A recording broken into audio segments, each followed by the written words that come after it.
सोमबारबाट बिक्री खुल्ला गरेको विजय लघुवित्तको एफपिओमा 7,19,209 जनाले आवेदन दिएका छन्। मङ्गलबार बेलुकी 5:06 कुल 7,19,209 जनाले विजय लघुवित्तको एफपिओ भरेका छन्।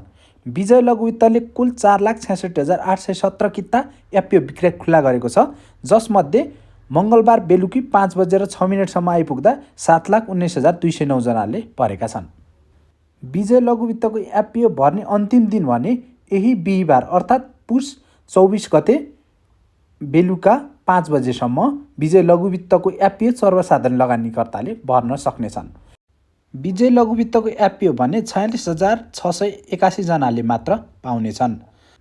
आवेदन दिने समय 2 दिन बाँकी रहँदै विजय लघुवित्तको एफपिओ 7,19,209 जनाले भरिसकेका छन् भने अझै 2 दिनमा थप आवेदन पर्ने देखिन्छ।